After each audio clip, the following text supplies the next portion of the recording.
Instructions for living a life. Pay attention. Be astonished. Tell about it. Mary Oliver. This is AMI Audiobook Review. I'm your host, Jacob Shymanski. Regular contributor Sara Hillis is here with me today. And Sara, you brought my attention to Mary Oliver's poetry. And she's an American poet. And I found this excerpt and loved it because it boils down this cycle that we all go through with our friends and family where, actually, let me read it again first. Instructions for living a life. Pay attention. Be astonished. Tell about it. We get out of the house, encounter something astonishing, and then go back to tell our friends about it. And that cycle happens a million times in a lifetime. And it's one of the most human things of that could possibly be imagined, in my opinion. I don't know. It's like 4 lines long, and most of them are like less than 10 words. And I don't know. I just feel like it says so much. That's the power of poetry, but I absolutely love this one. Yeah, no, Mary Oliver's great with those kinds of things because she uses simple language that is well constructed, and it actually astonishes you with its How its fitting. clarity, I suppose. Yeah, I love Mary Oliver's work. She's great. It seems to be kind of trendy in poetry, from what I've noticed, to write concisely and simply, to avoid these like complicated prose, but to just be straight to the point with it's more observation based than like a flex of your vocabulary or that type of thing. It's much more like accessible nowadays if you look at the poetry collections that do really well. But this specific poem, I kind of interpreted it this way. Like when it says pay attention, it's telling you to be present and ready to accept life as it comes to you, to be mindful. In other words, when she says be astonished, she's saying to not be jaded, to be curious. And finally, when she says to tell about it, she's saying to socialize, be part of community, and share your experiences with people, to be the social animal that we all are at our core. I don't know. I absolutely love this one. Yeah, it's great. Mm-hmm. Yep. So you first heard of Mary Oliver through a poetry collection narrated by somebody who's been getting a lot of love lately. Well, okay. Technically, I first heard of Mary Oliver several years ago from someone that introduced me to her work. But you're far too But early. there was a Mary Oliver collection that was released in April or May of this. Wait a minute. Yeah, this year. No, it might have been last year when it was released, but it's called Devotions, and it's a recent collection of collections, basically. So they took a bunch of her work from almost all of her poetic life and put it together. It's about 6 hours of recording time, but of course that's like 200 poems because they're not too hugely long, right? So, No. And because of this one and the poetry handbook that she'd done as well, I came across this narrator called Kimberly Farr, and this was in the beginning of May, perhaps. In the beginning of June, I found out that Audiophile magazine put out their latest 3 golden voices. They do this every year in June, and one of them was Kimberly Farr. And I was like, yes, I barely know her work, but I think she should be a golden voice. So that's very cool. Yeah. So tell me more. Like, where does she come from? What's her deal? What's her story? So yeah, the golden voices, as I've said before on this program, are basically kind of recognition for a body of work for your contribution to narration. Kimberly It's Farr, like the Hall of Fame. Yeah, kind of, for Audiophile magazine, which the publisher Robin Whitten has always said is about the narrators. This is not just a publishing industry magazine. This is about the narrators. So every year they do these golden voices. Kimberly Farr was born in 1948 in Los Angeles.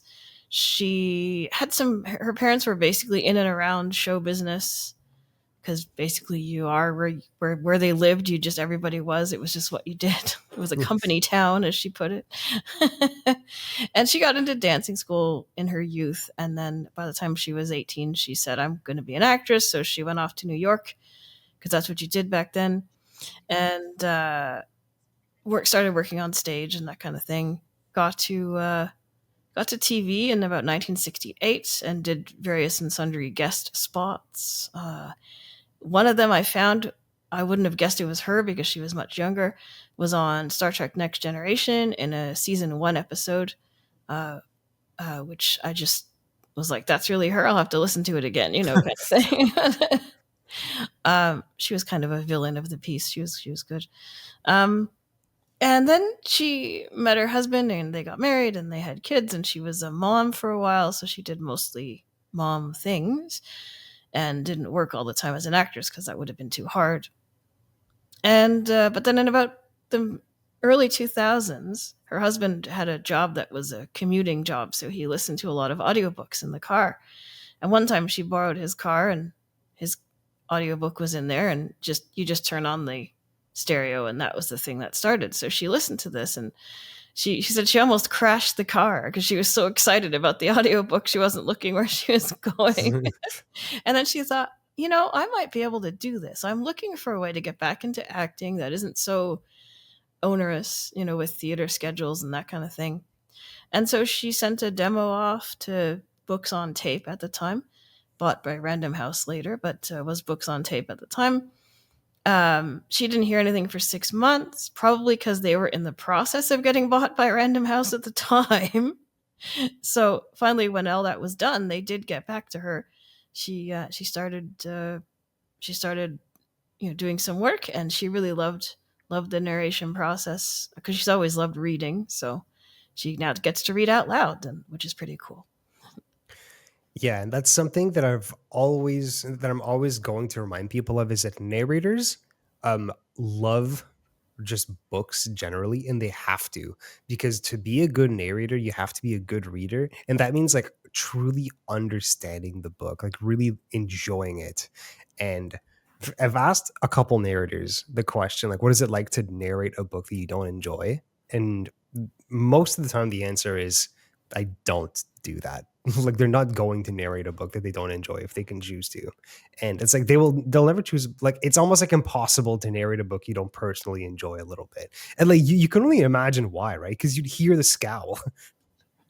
Well, and there are other narrators that have said, sometimes I do get a book I don't like, but it's part of my contract or whatever they're on at the time. Back in the day, anyway, they were, and so their job was to not scowl, because someone else is going to like this book. I may not like this book as a narrator, but you might really want to read it, and my job is to make you like it.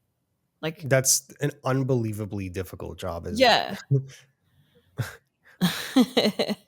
So this is the other thing with narrators. It's like, do they listen to their own audiobooks? You know what I mean? Probably not their own, but just like audiobooks more generally. I've heard many narrators say, I don't listen to any audiobooks, least of all my own, because I'd be picking myself apart all the time. But also I'd be picking other people apart and saying, I could have done that better, But Kimberly Farr, on the other hand, loves listening to audiobooks. She loves having a story read to her. Maybe as long as it's not... I don't know if she listens to her own. I wouldn't probably go that far. I don't think I would either if it was me. I find it hard enough to listen to my own music and stuff. Why would you? Because Yeah. like, you already read the book. Like, I kind of get you- it. Listen, for musicians to listen to their own music, I kind of get it, because you can listen to music over and over and still enjoy it. Yeah. It's not really the same with an audiobook. You read it, right? But one of the interesting things about the way she records is that she refuses to do home recordings, which is becoming increasingly more common. She likes to work with a director. What's the story behind that? Well, she knows that the narrator job, like anything else, is becoming more gig-ish, right? And the best way to get more gigs is to be able to be flexible and turn around books really quickly. And so a lot of narrators make these home studios and just do it themselves, shove it off to the editor does whatever they do, and that's it, Kimberly doesn't think she could do this well, because it wouldn't be fun, because she likes collaboration. She much preferred theater to television, for example, because it was just more collaborative. And in the same vein, she likes to bounce ideas off of a director as a narrator. She likes directors to tell her, step it up, slow it down, make this character a bit different, whatever. Like she kind of likes that process. She is an actor's actor. Some of these newer narrators, I wouldn't say they're not all actors, they probably are, but I think a lot of them look at themselves more as voice artists. And so they know what they can bring to the table. And not that Kimberly doesn't know. I think she's quite a confident person, but she just likes to have that other voice in her ear, urging her on, and it's a more fun process, to the point where on one book, which I think it had 8 different languages in it. I forget which book it was now, but it Whoa. was like a big biography or memoir or something. The director was having a hard time researching all the pronunciations, and Kimberly said, "Hey, you know what? I will help you do this because we need to get this done. You're doing 800 other jobs, and my job is this book. So why don't I help with the research?" And that's typically not what's done at Random House, wherever she was at the time. Right. But she just jumped in and did it because she wanted it to be a good book. That's one of the things that really shines in audiobooks. One of the genres that really shines in audiobooks is fantasy, specifically because of all the weird place names and character names and stuff like that. When you're reading it in print, you'll just see some name that's just like spelled absolutely preposterously. And in your head, you're going like, you read perfectly well, and then you get to the name and you slow down and go, that whatever name that is. But when you're listening to the audiobook, it feels more real because the pronunciation was defined for you. And I'm thinking of like the Lord of the Rings series, where there's like Elvish and Yeah. Yeah. and like other languages that are spoken out loud, and it just feels more real, more honest. And for like a weird place name to be pronounced as if it was perfectly normal, totally real, makes the experience so much more immersive than if you were to struggle with the weird fake words that authors come up with. Well, and the worst thing for narrators is when a fantasy author says, "I didn't think about how to pronounce it. I just liked how the letters went together on the page." So, like with Tolkien, he invented all his languages before he wrote the stories. So he knew, and you could find references, and you can know there's even appendices in the back of the books and stuff, right? But with like some other authors, just were like, "Oh, that just looked kind of like a neat word. I don't really know how to say it. You got to make it up yourself." Yeah, I remember my brother and I were talking about Dune. Dune by Frank Herbert. He read the book in print, and I listened to the audiobook, obviously. And he was like, I always thought the Freemen were really interesting. And I was like, Yeah. the what? Oh, the Fremen. Oh, he's like, you call it Freeman? It's like, no, it's one E. Yeah. Fremen. Yeah. It just felt more that like we vehemently disagreed on that. But I choose to believe that the narrator of the audiobook had some sort of in with the Frank Herbert estate. They got the proper pronunciation of Fremen. It's Fremen, not Freeman. Everybody says it that way. Okay, get validation from Sara Hillis too. Like the Dune people, the Dune fan people. That's Fremen. It's the Fremen. Yeah. Okay. So Kimberly Farr, well-deserved golden voice. She's been around for about 20 years, Yes. done about 200 books in that time, I think. Yeah. And another person who was inducted this year was Vikas Adam, who we interviewed on the show not too long ago, if you want to go back there. He's another fascinating dude he's another guy who insists he work with a director, but he also has like this whole team around him. He can crank out a lot of audiobooks because he has a lot of people do his prep. Like he pays people to do his prep. That doesn't mean that he doesn't prep. It just means he has a lot of notes already done for him. He's got a very interesting workflow. Wow. Narrators are very particular in the way that they prepare for their books. He was talking about how he knows some popular narrators that don't prep like anything. And they just go in dry, and sometimes it works and sometimes it doesn't. And like the ultimate urban legend with narrators is that they come across like some sort of information halfway through the book that makes the voice that they were doing for a certain character completely wrong. Yeah. Yep. It's the way different narrators approach narration is completely different. But do you agree with me that there is kind of a pretty clear standard as to what narration should sound like? Like with all of these narrators that we highlight, the truth is that they're they don't have a lot distinguishing one from another. It's like they're either good or bad, you know what I mean? Or sometimes they're a uniquely good fit for a book, but there's very much like a standard narration sound that's like emerged in the past 10, 20 years. You know what I mean?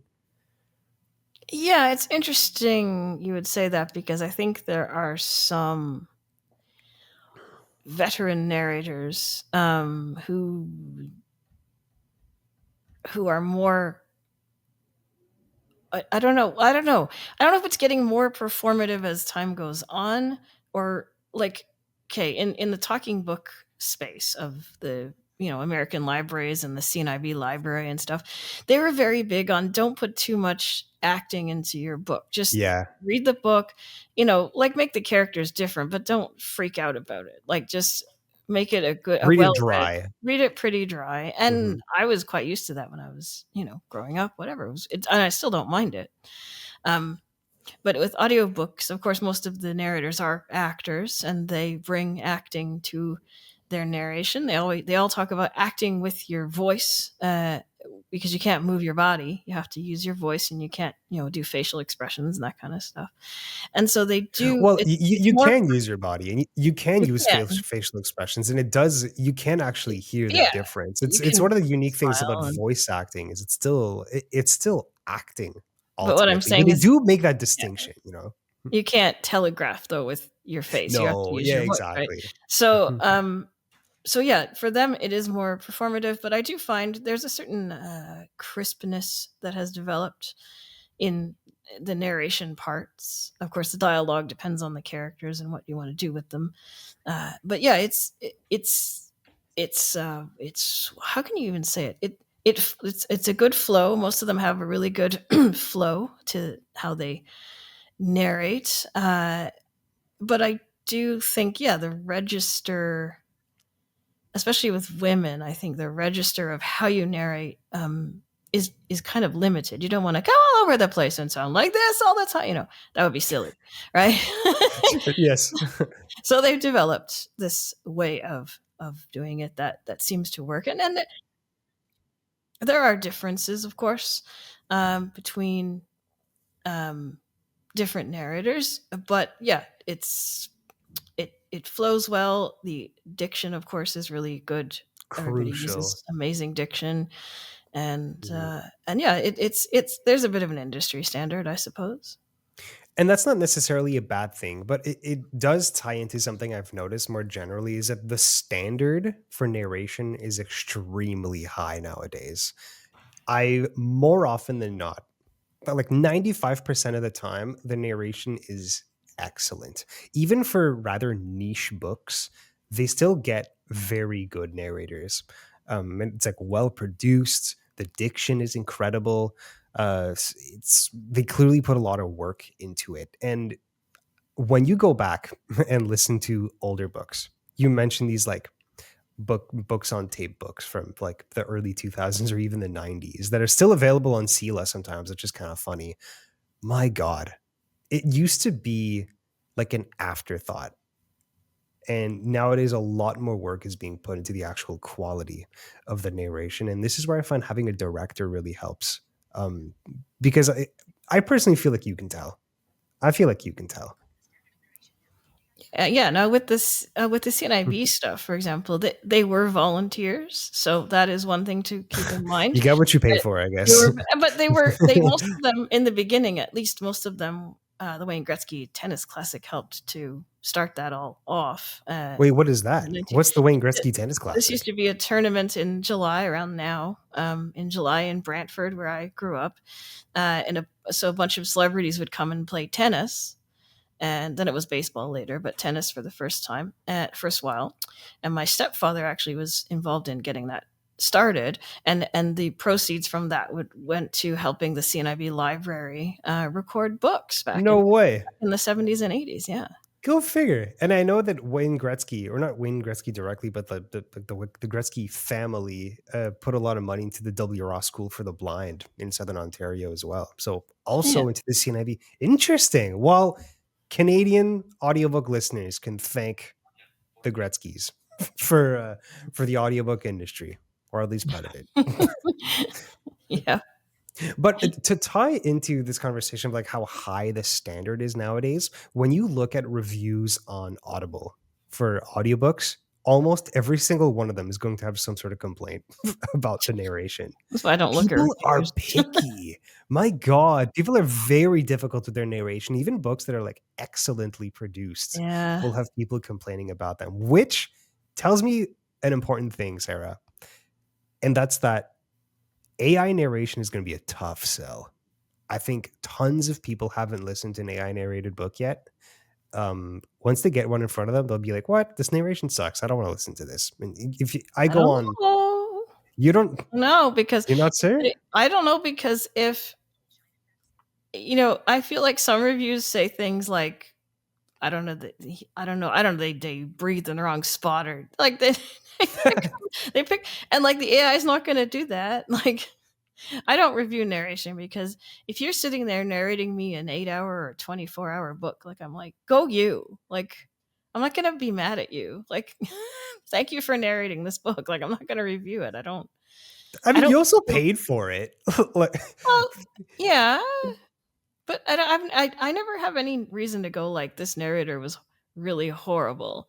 Um, there are certain publishers, the narrators aren't going to be as good, because they're like niche publishers that are very small businessy, and mm. they have what they have. That's true. If you go on Sela and you go and download an audiobook from there, it always mentions the publisher in the audio details. And every time I see like a Penguin Random House Canada or Penguin Audio or Harper and Collins Audio or something like that, you Yeah, always know it's going to be excellent. yeah. So that's a good way to know if it's going to be great.